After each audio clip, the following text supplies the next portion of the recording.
तो हेलो नमस्ते अस्सलाम वालेकुम सत श्री अकाल बैक बेंचर्स, कैसे हो आप सब लोग। होप सबके आप सब ठीक होंगे। एक बार हमारे साथ जुड़ने के लिए आप सभी का बार बार वापस से बहुत बहुत स्वागत है।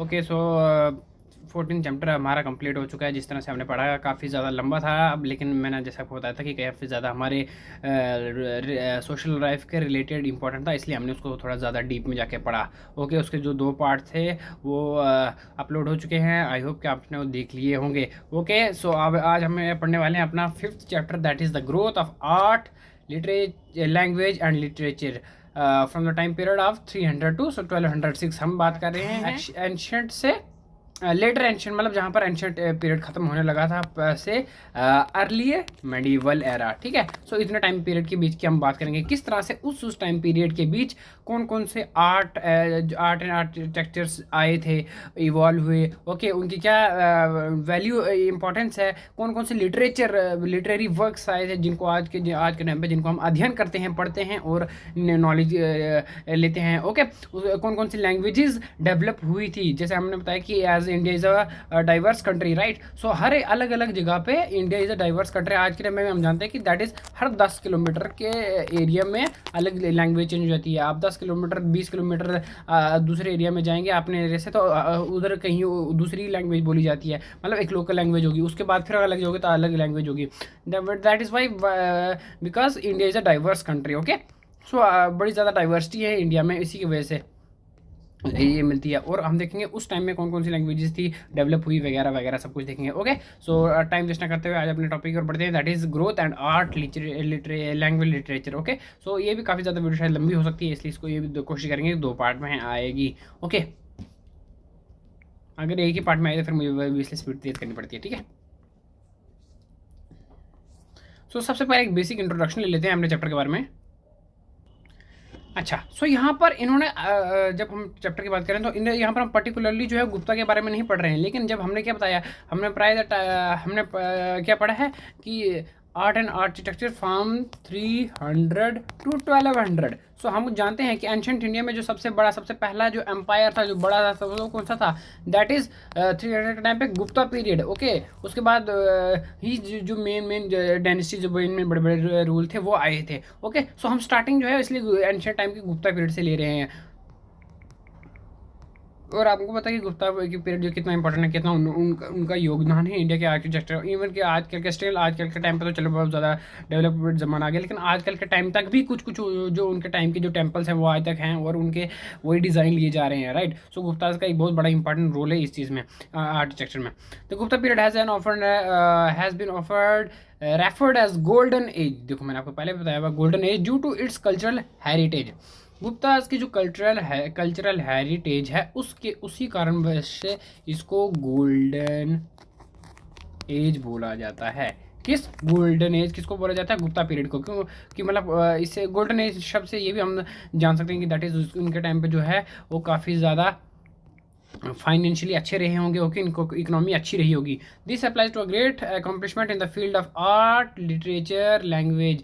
The Gupta is the stands as significant and northward departure from the previous historical periods, particularly in the cultural history of India, due to impressive standards achieved by the artistic and the literary expression of this time. The Gupta ruler worship Hindu gods and goddesses, patronized Sanskrit scholars, and bestowed lavish prosperity on the artists. Okay, so जो Gupta rulers थे वो Hindu God's को मानते थे। किन को God को मानते थे, वो हिंदू गॉडेसेस को मानते थे, हिंदू भगवान माता जी को मानते थे। और जो उनके उस टाइम जो पेंटर्स वगैरह होते थे, जो आर्टिस्ट वगैरह होते थे, उनके बीच भी काफ़ी ज़्यादा प्रॉस्पेरिटी होती थी। Okay, under them art and literature attend the level of excellence unlike under none of their procedures. It is true that art and architecture had been promoted and encouraged by Vakatakas, but it was under the Guptas that they became the widespread phenomena. One can also logically summarize that the kings, nobility, and other rich pupils had the kind of wealth that they could invest substantial part in the income to financially support those engaged in the literature and art. Okay. सो यहाँ पर normally basic introduction दी है कि क्यों Gupta as को जो golden age बोला जाता था। सबसे पहले ऑब्वियसली हमको पता होगा कि इसलिए गोल्ड की अवेलेबिलिटी ज़्यादा होगी काफ़ी ज़्यादा मात्रा में, दैट इज़ उनकी जो फाइनेंशियली कंडीशन है वो अच्छी होगी। ओके, उसके बाद ये बोला जाता है कि जो गुप्ता के रूलर्स थे, जो गुप्ता डायनेस्टी है, वो हिंदू गॉडेसेस को ज़्यादा मानती थी, हिंदू भगवान को ज़्यादा मानती थी और उनकी पूजा करती थी। उससे ये साबित होती है कि उस टाइम हिंदुज़म जो था वो प्रचलित था, ज़्यादा काफ़ी ज़्यादा पीक पे था। ओके, जो हिंदुज़म था वो ज़्यादा फैला होगा, वाइड स्प्रेड फैला रहा होगा, ठीक है। और सर ये उसके बाद ये पता कि जो गुप्ता थे उन्हीं के टाइम पे ही जो सबसे ज़्यादा जो आर्ट एंड आर्किटेक्चर वो अपने पीक पे गया, राइट। उसके जो उनके बाद जो उनके प्रोसीडर्स आए, दैट इज़ उनके जो आगे वाले वंशज आए, उनके जो आगे वाले जनरेशन आई, वो गुप्ताज के कंपैरिजन में इतना ज़्यादा वीक थे, मतलब इतने ज़्यादा सक्षम नहीं थे, इतने ज़्यादा अच्छे नहीं बना पाते थे कि जितने गुप्ताज के टाइम थे। वो अलग बात है कि दैट इज़ वाका टाका, जो एक हमने पहले पढ़े हुए BHIC 130 जो हमारा स्टार्टिंग का 5th चैप्टर है, जो किंगडम्स वगैरह में पढ़ते हैं, वहाँ पर मैंने वाका टाका के बारे में पढ़ाया हुआ है। ओके, सो जो वाका टाका उन्होंने काफ़ी हद तक जो है आर्किटेक्चर को सपोर्ट किया था, उन्होंने आर्किटेक्चर में को ज़्यादा फैलाया था, बट वो भी है under the influence of under the kingdom of Gupta period, ठीक है। जो गुप्ता पीरियड ने उसको ज़्यादा वाइड स्प्रेड फैलाया था। ओके, सो ये था नॉर्मल जैसे बेसिक इंट्रोडक्शन। ओके, आप देखते हैं ग्रोथ ऑफ आर्ट और आर्किटेक्चर। सबसे पहले ग्रोथ ऑफ आर्ट में हम आर्किटेक्चर पढ़ेंगे कि किस तरह से उस टाइम के जो आर्किटेक्चर का ग्रोथ हुई थी। Okay, the Gupta period is also known as the phase of Brahmanical resurgence, obviously क्योंकि हमको पता, जो जैसे हमने पहले पढ़ा कि गुप्ता जो है हिंदुज़म को ज़्यादा प्रमोट करते वो करते थे। सो ऑब्वियसली उस टाइम जो कहीं काफ़ी जो ज़्यादा जो ब्राह्मण्स हैं वो ज़्यादा डोमिनियंसी होगी उनकी। Okay, the Gupta king were keenly interested in building temples and installing images of their devotee gods, that is Ishtadev। Okay, so जो गुप्तास थे वो काफ़ी ज़्यादा इंटरेस्टेड होते थे, जो उनको जो काफ़ी ज़्यादा अपने जो संपत्ति है, अपनी जो राजकोष है, उसमें से जो काफ़ी ज़्यादा धन वह लगाते थे टेम्पल बिल्डिंग में, क्योंकि ऑब्वियसली जैसे एंशिएंट टाइम है, सो इतना ज़्यादा साइकोलॉजिकल, इतनी ज़्यादा कोई साइंस वहाँ पर डेवलप हुई नहीं है। ओके, सो वो रिलीजियसली दैट इज़ गॉड पे, नेचर पे डिपेंड हैं। ओके, सो उस टाइम काफ़ी ज़्यादा रिलीजन जो है वो अपने पीक पे होगा, ठीक है। सो जो गुप्ता रूलर्स थे वो अपने इष्ट देव, दैट इज़ जो हिंदू रिलीजन में अपने हर एक कुल के, हर एक वंश का अपने इष्ट देव होते हैं, राइट। सो वो उनके टेम्पल बिल्डिंग में भी काफ़ी ज़्यादा इंटरेस्टेड होते थे। ओके, दी भक्ति ideology and increasing significance of image worship resulted in the building of free-standing temples with a celeb sanctuary called the गर्भगृह। यहाँ पर देखो गाइस, यहाँ पर बहुत ज़्यादा इंपॉर्टेंट है और ये आपने नोट करना है, अंडरलाइन करना है, ठीक है। दैट इज गर्भगृह, गर्भगृह। एक मिनट, ये मैं स्पेलिंग थोड़ा सा खराब हो गया को। ओके, सो यहाँ पर गर्भगृह बताया हुआ है। अब यहाँ पर मेन कॉन्सेप्ट आया है पहले बार गर्भगृह का। क्या होता है गर्भगृह? दैट इज मंदिर। ओके, एक ऐसी जगह, मंदिर, यहाँ पर हमारा आर्ट एंड आर्किटेक्चर का भी आपको पता ही है, वही है पॉइंट है। जैसे एक ऐसे मंदिर, एक पर्टिकुलरली एक ऐसी जगह जहाँ पर आप अपनी मदर गॉडेस या गॉड की फ़ोटो रखते हैं, एक पर्टिकुलर इंस्टीट्यूशन के अंदर, एक पर्टिकुलर जगह के अंदर जहाँ पर आप उसको पूजते हो, दैट इज़ गर्भगृह। ओके, मतलब मंदिर के टाइप का हो गया, ठीक है। एक मिनट, यहाँ पर देखो, देखेंगे, हाँ, that is called garbhagriha in which the image of deity was housed, ठीक है। जहाँ पर एक इमेज बनाई जाती है, ऐसे आज के टाइम पे हमने देख रहे हैं कि हम भगवान जी की पूजा करते हैं अपने अपने घरों में। सो रियलिटी में देखा तो किसी ने भगवान जी को आज तक देखा नहीं है, बट हम जो भी पूजा करते हैं, जो भी हम फोटो देखते हैं, दैट इज़ ऑल माइथोलॉजिकल, ठीक है। वो हमने कभी देखी नहीं, वो एक माइथोलॉजिकल है, माइथोलॉजिकल इमेजेस हैं जिनको हमने कभी देखा नहीं, बट हमने सिर्फ ऐसे क्रिएट किया एज अ ह्यूमन फॉर्म, ठीक है। उस टाइम भी आपने गर्भगृह में इमेजेस वहीं से बना स्टार्ट कर दे, आप ये बोल सकते हो, ठीक है। Many temples are known for this period, this building medium period, the building medium was stone और ब्रिक, ठीक है, पत्थर या ईंट का बनता था। Initially they were small sanctuary. अब आप बोल सकते हो कि कैसे, क्योंकि हम देखते हैं कि इंडस वैली सिविलाइजेशन के टाइम पे भी जबकि ब्रिक्स का यूज होता था। Okay, initially they were small, there were small structures with central shrine having roofs with spots for easy drainage of water. The earliest of the extant Gupta temple is temple number 17 near the Chaitya hall at Sanchi। यहाँ पर बहुत बहुत बहुत ज़्यादा important line है, ये सभी note करेंगे। Okay, It is well designed. It constituted an enclosed line in the form of square chamber and a column portfolio or window in the fort. This plan became his basic idea of in erecting the temples of later Gupta and the post. Actually यहाँ पर मैंने जो editing में थोड़ा सा ये वाला blue colour रख लेना, यहाँ पर मुझे बिल्कुल नहीं दिख रहा कि क्या लिखा हुआ है। ओके, सो यहाँ पर बताया गया है कि जो गुप्ताज के टाइम था वहाँ पर ऑब्वियसली उनको ये तो हमको पता लगी गया कि उनको टेंपल बिल्डिंग में काफ़ी ज़्यादा इंटरेस्ट था। सो जैसे जैसे टाइम बीतता गया तो उनके ऑब्वियसली कहीं ना कहीं डेवलपमेंट आती जाती है, न्यू न्यू आइडियाज़ आते जाते हैं। सो अब उन्होंने टेम्पल्स का एक मतलब एक पहले एक तो सिर्फ एक नॉर्मल गुफा एक केव के टाइप बोल सकते हो या फिर पर्टिकुलर इंस्टीट्यूशन जो जगह होती थी, बट जैसे जैसे टाइम बीता उन्होंने एक पर्टिकुलरली उसको एक डिज़ाइन देना स्टार्ट कर दिया अपने एक उस इस टेम्पल को था, ठीक है, जो एक जगह पे जहाँ पर वो पूजा करते थे। सो उसको अब एक उन्होंने अच्छी सी जगह बनाना स्टार्ट कर दिया, दैट इज़ उसको डिज़ाइन करना स्टार्ट कर दिया इन स्क्वेयर वे में। लेकिन अभी मेरे पास इधर इमेज नहीं है, मैं आपको नहीं तो बता देता, ठीक है। सो उन्होंने अब एक टेंपल बिल्डिंग करना स्टार्ट कर दिया जहाँ पर यहाँ जो है वो खंबे होंगे, थंब लगे होंगे, ठीक है। यहाँ पर टेंपल में डिज़ाइन डालना स्टार्ट कर दिए थे और अंदर यहाँ पर image of their deity. Okay, और हमको जब देखने को मिलता है जो सबसे इम्पॉर्टेंट टेंपल उस टाइम का जो था वो कौन सा था, दैट टेंपल नंबर 17 जो चैत्य कहाँ पर है, सांची में है। सो इसको इम्पॉर्टेंट है, ये मैं आपको पहले भी बता चुका हूँ, इसको नोट करेंगे, ठीक है।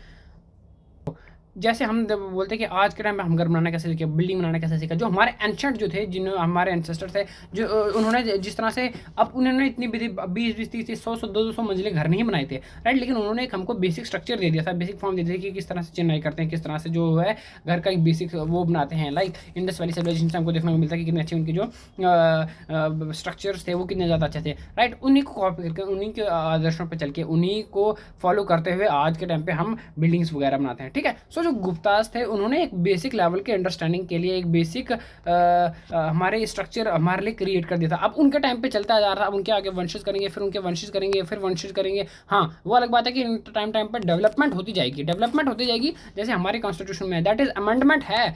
कॉन्स्टिट्यूशन में अमेंडमेंट हो सकती है लेकिन बेसिक फीचर को नहीं छेड़ा जा सकता।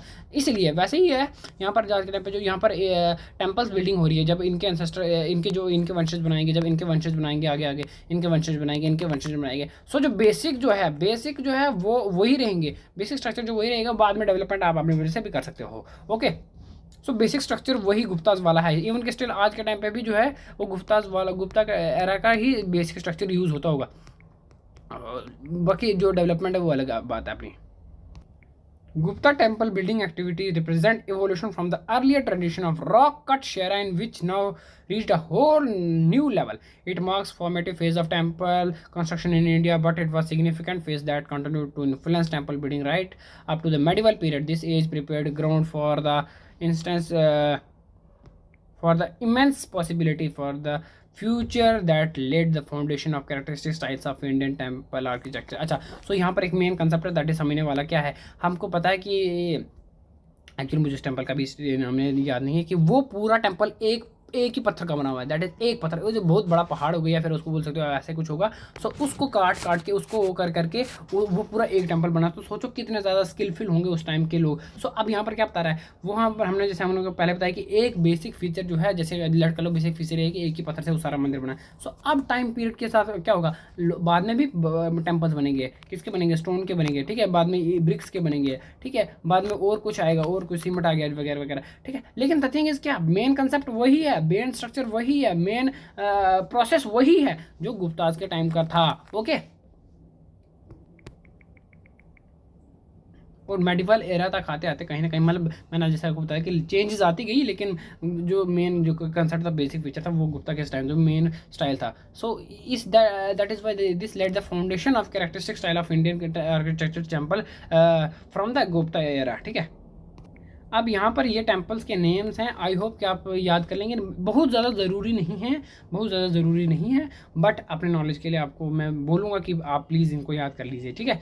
Gupta period reflect creative enthusiasm and deep sense and awareness of beauty. These are different evident in the following surveying assessment. So जो गुप्ता पीरियड थे ऑब्वियसली उनको इस बात की पूरी नॉलेज थी, इस बात की पूरी जानकारी थी, और इस बात का पूरा वो इसके लिए इंथुसियास्टिक भी थे, दैट इज़ जिज्ञासुक भी थे कि एक पर्टिकुलर चीज़ की, एक पर्टिकुलर इमेज की, ठीक है, या फिर एक भगवान की जिनकी हम इमेजेस बनाने जा रहे हैं या फिर मंदिर बनाने जा रहे हैं, सो उनकी इंपॉर्टेंस क्या है, क्या नॉलेज है उनके रिलेटेड, जो ऑब्वियसली बंदे को नॉलेज होगी तो तभी वो उस टाइप की इमेज बनाएगा, ठीक है। उसकी ब्यूटी को रिफ्लेक्ट किस तरह से करना है उस टाइप के वो कारीगर के स्किल में दर्शाया जाता है, दर्शाया हुआ दिखाई देता है, ठीक है। देखते हैं आप इधर पर जो टेम्पल्स हैं कौन कौन से और कहाँ कहाँ पर है। और आई होप कि आप सबको प्लीज़ प्लीज़ प्लीज़ इन सबको गूगल से एक बार चेक कर लेना, मतलब जो यहाँ पर टेम्पल है, और इसको गूगल में एक बार उसकी इमेज भी देख लेना, ठीक है, जो काफ़ी अच्छी होगी आपके लिए, आपको पता भी लग जाएगा, ठीक है।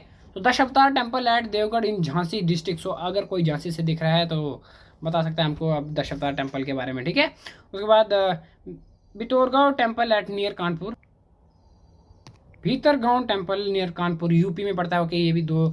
Vishnu temple at Tigawa Jabalpur district UP MP. देखो सो यहाँ पर क्या हो रहा है, देखो यूपी एमपी, थोड़ा सा आई थिंक बिहार, ये इतना, इससे क्या पता चलता है कि जो गुप्ता एरा है वो काफ़ी जो सेंट्रल इंडिया है वहाँ पर ही है मेन, क्योंकि देखो यहाँ पर टेम्पल बिल्डिंग वहीं भी हो रही है, इसलिए इसका मतलब वो उनका जो मेन डोमिनेंट एरा था ये वहीं पर होगा, देखो यहाँ से पता चलता है। उसके बाद Shiva temple at Bhumara Satna district MP and Khoh Bharatpur district Rajasthan, ठीक है। पार्वती टेम्पल एट नाचा Parvati temple at Nachna Kuthara district MP, sorry Panna district MP, temple dedicated to sun god at ashram का, वो कहाँ, ये कहाँ पर है, सतना डिस्ट्रिक्ट एमपी में, एंड मंदसौर एमपी में। Yaksha temple at Padmavati modern Pawaya near Gwalior में MP, okay. Temple at Bhitari Ghazipur district UP, a great temple complex and accompanying sculpture at Eran Sagar district MP. So देखो यहाँ पर हमने देखा कि मैक्सिमम एमपी और यूपी में ही जो है मेन टेम्पल्स इनके फॉर्मेशन, दैट इज ये जो सेंट्रल इंडिया है वहीं पर ज़्यादा जो गुप्ता का डोमिनियंस दिखता है, okay okay. Along side erection of skull structures cave architecture was also वो, ठीक है। सो स्ट्रक्चर के अलावा, ठीक है, जो टेम्पल बिल्डिंग के अलावा जो केव मतलब जो गुफाएं हैं, ठीक है, वहाँ पर भी जो आर्किटेक्चर है, वहाँ पर जो पेंटिंग्स मिलती है वो भी काफ़ी ज़्यादा प्रसिद्ध हैं गुप्ता पीरियड के टाइम की, okay.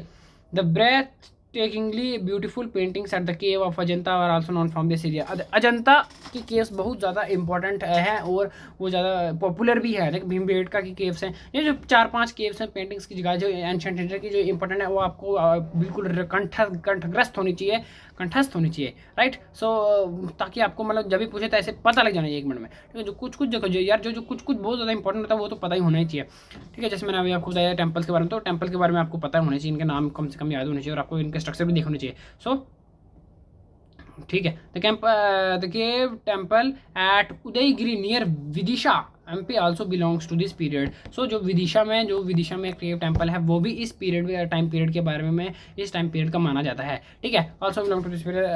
20 rock cut chamber were craved inside the cave, 2 of which have inscriptions clearly dated to region of Chandragupta II.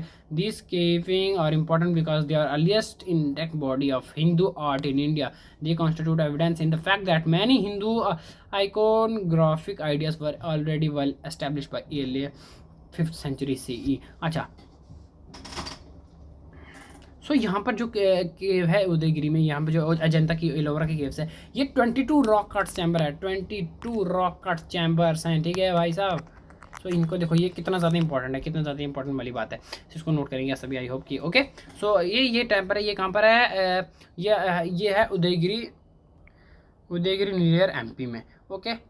सो यहाँ पर जो है इसमें जो हिंदू रिलीजन के काफ़ी ज़्यादा नॉलेज यहाँ पर देखने को मिलती है, क्योंकि ओबियसली कहीं ज़्यादा ग्रंथ होंगे, जो इंस्क्रिप्शंस होंगी और जो उस टाइम के आइडियल्स होंगे, राइट, वो उन चीज़ों में दर्शाए गए हैं, वो उन इंस्क्रिप्शन में बताए गए हैं जो कि उस टाइम के साथ काफ़ी ज़्यादा प्रचलित थे, ओके। और वो आज के टाइम पर हमको काफ़ी ज़्यादा नॉलेज देते हैं, और वो सारे इंस्क्रिप्शन, वो सारे आइडियाज़ वो कहाँ पर हैं, वो इस केव एलोरा केव जो विदिशा ठीक है, उदयगिरी विदिशा एमपी में जो केव टेम्पल है ये वहाँ पर है, ओके। सो ये काफ़ी ज़्यादा इंपॉर्टेंट रोल प्ले कर रहा है।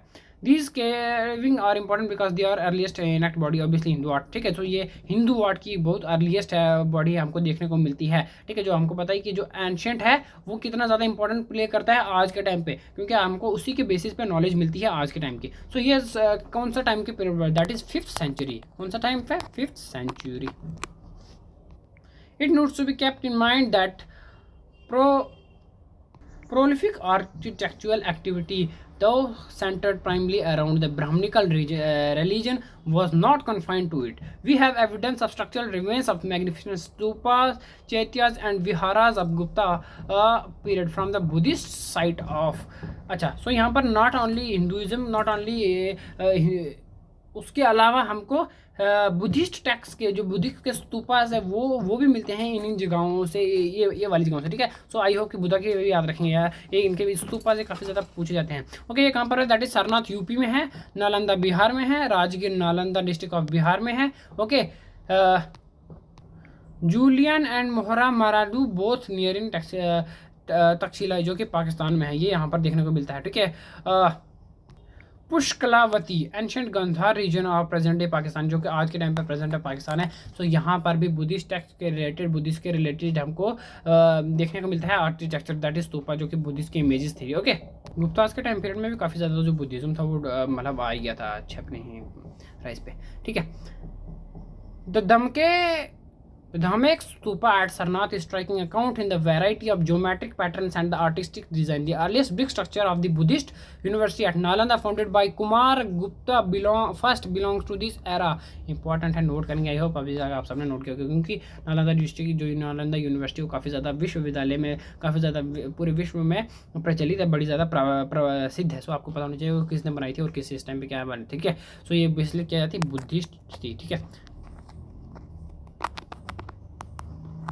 ठीक है, बुद्धिस्ट यूनिवर्सिटी थी। The 300 feet tall Buddha temple at Nalanda is another fine architecture exhibit from this time. Okay, कितनी feet? 300 feet. Oh my God, 300 feet जो बुद्धा की जो यहाँ पर एक स्टैचू था, ठीक है, वो भी काफ़ी ज़्यादा प्रसिद्ध था। Okay,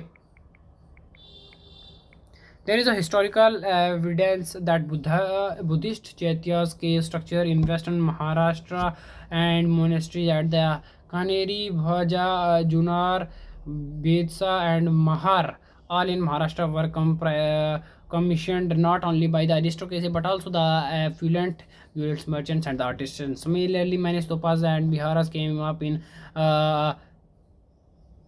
Andhra Pradesh, that is present Andhra Pradesh, Telangana, Karnataka. The Maninaga Jaina temple at Rajgir is also known from this period. So ये देखो ये वाला टेम्पल याद रखेंगे, दैट मणिनाग जैन टेम्पल, ये कहाँ पर है? राजगीर में है। ओके, सो ये भी इसी टाइम पीरियड के था, 5th सेंचुरी, ठीक है, बुद्धिस्ट के टाइम पीरियड का था। ओके, सो ये बात तो की हमने स्ट्रक्चर की, आर्किटेक्चर की। अब हम बात कर रहे हैं पेंटिंग्स की, ठीक है, उस टाइम की पेंटिंग्स का क्या रोल रहा था।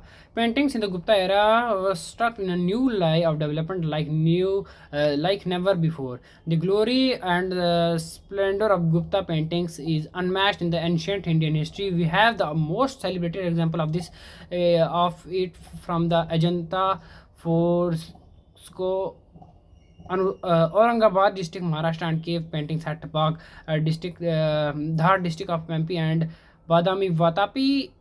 Besides faint remnant in the various other places, it looked like that that the site of Ajanta was chosen by great visionary and appreciators of the nature and its scene's beauty. Ajanta caves are locked in longest horse-shaped hill overlooking a deep valley. It have been numbered at 29, out of which caves number 1, 2, 16, 17 and 19 have survived for us to assess the excellence of painting at the Gupta phase. Although these four scopes are dated to a vast time range of 1st to 7th century CE, most of them belong to the Gupta period. अच्छा, so यहाँ पर normally मैंने आपको painting के वजह से पढ़ के, जिसमें कुछ ज़्यादा इतना इंपॉर्टेंट है नहीं, सब बस हमको अपने बेसिक इंट्रोडक्शन करना। देखो जैसे जैसे टेम्पल स्ट्रक्चर बढ़ रहा है, जैसे जैसे वो बढ़ रहा है, ठीक है। सो अब लोगों ने क्या कर दिया, अब उन्होंने पेंटिंग्स भी करना स्टार्ट कर दिया। क्या करना, पेंटिंग्स करना स्टार्ट कर दिया है। जैसे जैसे आके हम पढ़े थे, अगर आप जम्मू आए हो तो जब हम जीवल विक्रम चौक जाते हैं तो वहाँ पर रोड के साथ साथ ना जो बड़े बड़े जो पिलर्स लगे उन पर पेंटिंग्स भी करना स्टार्ट किए, जो कि हमारे एंशिएंट टाइम के दर्शाते हैं कि किस तरह से लोग वहाँ पर खेती कर रहे हैं, किस तरह से लोग जो पानी भर रहे हैं, जो लेडीज़ जा रही हैं। सो वो काफ़ी ज़्यादा अच्छा लगता है। सो वो पेंटिंग्स हमको अपना हमारा इतिहास दिखाती हैं। सो इसमें मैं ऐसे एग्जाम्पल में बता रहा हूँ आपको, ठीक है। सो उस टाइम जैसे जब जब जो टेम्पल जो आर्किटेक्चर था वो प्रसिद्ध हो गया था, लेकिन जब उसी के साथ ना पेंटिंग्स आना स्टार्ट कर दी, पेंटिंग्स ने अपना एक अच्छा रोल निभाया, ठीक है। पेंटिंग्स ने भी अपना इंपॉर्टेंट रोल निभाया। दैट इज पेंटिंग्स को देख के हम सीधा एस्टिमेट लगा सकते हैं कि भाई यस इस टाइम ये हुआ होगा, उस टाइम वही हुआ होगा। Okay, instant of obviously sometimes हम देखते हैं कि बड़े बड़े पैराग्राफ पढ़ने के, जैसे हमारे यहाँ जैसे अभी तो मुझे पैराग्राफ लाना पड़ता है आपके लिए, जो मैं इंपॉर्टेंट होता है वही लाता हूँ, ठीक है। सो पैराग्राफ पढ़ने से बुक्स नॉर्मल बुक्स होती हैं जो पूरी की पूरी बिना ड्राइंग्स वगैरह के, बिना पिक्चर्स के, तो वो पढ़ने में बोर होती है। जब पिक्चर आती है, जब वो होती है, तो उससे काफ़ी ज़्यादा हमको एक आइडिया मिल जाता है और उसको पढ़ने में भी अच्छा लगता है, अट्रैक्टिव होती हैं। ओके, सो पिक्चर का काम करती है without time wasting, without time taking. So just they perform their function, that is वो दिखा देते हैं कि वो किसके लिए वो चीज़ के लिए बनी है, क्या दर्शाना चाहती है, क्या बताना चाहती है, उनका मेन ऑब्जेक्टिव क्या है, वो बंदा देख के ही बता सकता है। ओके, सो उस टाइम के हमको पता भी जो आर्टिस्ट है वो कितने ज़्यादा स्किलफुल थे। सो इससे इस बात से हमको पता लग जाता है कि उनकी जो पेंटिंग्स थे वो कितने ज़्यादा प्रीवेलेंट, कितने ज़्यादा इंपॉर्टेंट होंगी। ओके, सो हमको ये देखने को मिलता है जो पेंटिंग्स है वो अजंता केव्स में देखने को मिलती हैं। ओके, और अजंता केव्स में कितने केव्स हैं, अजंता और इल्लोरा अलग अलग है, ठीक है। सो अजंता में कितनी है, 29 है। 29 में से कौन कौन सी केव्स है जहाँ पर जो 29 केव्स को नंबर दिए हुए हैं, ठीक है। हर केव में अलग अलग चीज़ होगी, ठीक है, हर केव अलग अलग चीज़ जानती है। तो जो पेंटिंग्स के लिए जो केव्स हैं जहाँ पर आपको पेंटिंग्स देखने को मिलती हैं, ठीक है, चित्र देखने को मिलते हैं, वो कौन कौन सी हैं, वो केव नंबर है 1, केव नंबर है 2, केव नंबर है 16, केव नंबर है 17, केव नंबर है 19। सो ये सभी आप नंबर याद रखें, बहुत बहुत बहुत इंपॉर्टेंट है ये। ओके, और ये माना जाता है कि ये जो सारी है वो 1st से लेकर 7th सेंचुरी तक की हैं। Okay, the wide range of visually breathtaking depiction also include representation of meditative Buddha, Buddhist Avalokiteshvaran, Padmapani, kings and queens, princes and princesses, nobles, warriors, sages, hunters, butchers, beautiful and graceful women as Apsara, Nyayikas, etc. scenes from the home, court, at place, life, toilet and sport, possession and festival, etc. that gives us an overview of the marvelous, varied ideas and imaginations in the artist's mind. Both sculpture and the paintings of the beautiful women provide graphic view of their fashion sense. They were sense ways of arrange hair, variety of designs, ornaments, and they won by the literally description of the feminine beauty often correspond to the representation of women at Ajanta. Okay, so यहाँ पर हमको देखने को मिलता है वहाँ के जो आर्टिस्ट हैं उसकी तारीफ की गई कि उनके जो आर्टिस्ट है उनके एक मतलब उनके लिए भी एक मतलब ऐसे एक रिवॉर्डिव ऐसे मूवमेंट्स होते हैं कि लाइक वाह है उनके लिए भी कि उनकी आप माइंड की जो स्किल है उसके बारे में सिर्फ सोच के देखिए, राइट। वो कितने ज़्यादा स्किलफुल होंगे, कितने ज़्यादा इंपॉर्टेंट होंगे कि भाई वो ब्यूटी कितनी ज़्यादा ब्यूटी दर्शाते हैं। उन्होंने हर एक चीज़ में जो भी पिक्चर है उसमें पर्टिकुलरली सामने दिखता है कि ये उस टाइम की पीरियड, दैट इज़ वो चाहे वो वुमेन हो, मैन हो, किंग हो, क्वीन हो, हंटर्स हो, गैदरर्स हो, ठीक है, जब फिशरमैन हो। ओके, उन्होंने कोई चीज़ नहीं छोड़ी, हर एक चीज़ पे अपने पेंटिंग्स बनाई है और वो बहुत ही ज़्यादा ब्यूटीफुल है, बहुत ही ज़्यादा ब्यूटीफुल है। और नायक नायिका लाइक वुमेन्स को उन्होंने अप्सरा के रूप में बताया उस टाइम। चलो वो ये हो सकता है कि उस टाइम के जो वुमेन्स हैं उनको काफ़ी ज़्यादा अच्छे रूप में दिखाई गया और उसने उस टाइम के आर्टिस्ट ने जो वुमेन्स के ऑर्नामेंट्स हैं, वुमेन्स के जो हेयर्स हैं उनको भी काफ़ी अच्छी तरीके से दर्शाया हुआ है, ठीक है। सो यहाँ पर ये उस टाइम के जो आर्टिस्ट हैं उसके टाइम के जो पेंटर्स हैं उनके बारे में बताया गया, यहाँ पर तारीफ की गई है उनकी, ठीक है। डेकोरेशन ऑफ सीलिंग पेडिस्टल्स का, और वहाँ पर जो बुद्ध है, जो वैसे हमको पता है कि जो गुप्ता टाइम पे जो बुद्धा था बुझेंगे और प्रेरणा था। सो बुद्धा को ऐसे मेडिटेटिव फॉर्म में बताया गया कि मेडिटेशन कर रहा है, राइट। हम अपने आँख बंद करते हैं और हैंड इस पोजीशन में रखते हैं, राइट, इस पोजीशन में है। सो उस पोजीशन में भी बताया हुआ है, उसकी भी बड़ी ज़्यादा पेंटिंग्स देखने को मिलती हैं। Decoration on the ceiling pedestal को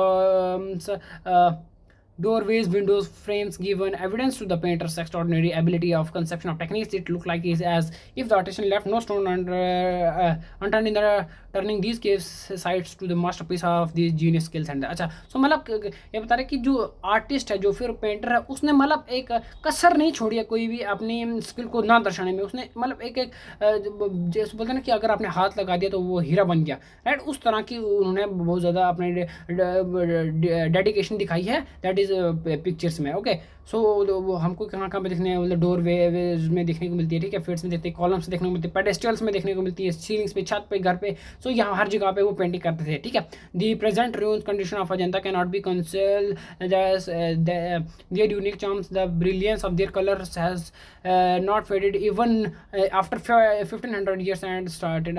ओके सो यहाँ पर बताया कि जो आज के टाइम की जो पेंटिंग्स आज के टाइम के वो है उनको जाकर टक्कर नहीं दे सकती। ये नहीं किया कि आज के टाइम की जो पेंटिंग्स आज के टाइम पे है वो इतनी ज़्यादा प्रेवलेंट है, आज के टाइम के जो इतनी ज़्यादा प्रसिद्ध है, जो ट्रेंडिंग में है, बट इसका मतलब ये नहीं कि जो उस टाइम की जो पेंटिंग्स है वो आज के कंपैरिजन में इतनी ज़्यादा अच्छी नहीं है, बट वो आज के टाइम के पेंटिंग्स को भी पूरी तरह से टक्कर देती हैं। और उस टाइम पीरियड में जो पेंटिंग्स बनाई थी जिन कलर्स से वो ऑब्वियसली नेचुरल होते थे, तो 1500 ईयर्स तक से 1500 सालों तक भी आज तक उनका जो कलर है वो ख़त्म नहीं हुआ है, वो उसी तरह से है और वो अच्छे कलर में है, ठीक है।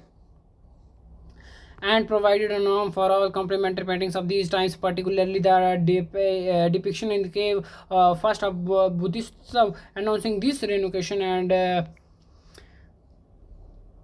and cave in 17 that of the Lord Indra and his introduced flying to great the Buddha in the Toothist of heaven at a sight of behold.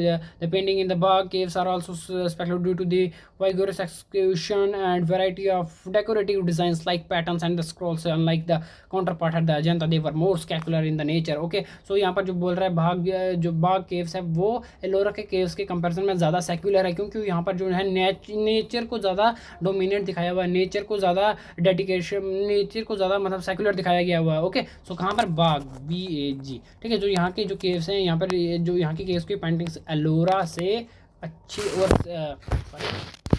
Ellora से सेक्युलर दिखाई गई हैं, ठीक है। और यहाँ पर ये बताया कि जो केव नंबर फर्स्ट है वहाँ पर जो बुद्धिज़्म को बुद्धिस्ट के बुद्धा के रिलेटेड बताई गई है, और जो केव नंबर 17 है वो किसके रिलेटेड बताई है, वो है इंद्र जो देव हैं उसके, ठीक है। सो यही था आज का पार्ट फर्स्ट, और आपको समझ आया होगा। और हम मिलते हैं पार्ट नेक्स्ट में इस चैप्टर के ग्रोथ एंड लिटरेचर के। इस चैप्टर में से एक या दो क्वेश्चन, एक क्वेश्चन आ ही जाता है, हर बार पेपर में आता है, दैट इज़ या फिर आर्किटेक्चर को या फिर लैंग्वेज या फिर लिटरेचर, जो कि हम आगे नेक्स्ट वाली वीडियो में पढ़ेंगे। होप कि आप सबको समझ आया होगा आज का वीडियो। इसी के साथ मिलते हैं नेक्स्ट पार्ट में। Thank you and bye bye.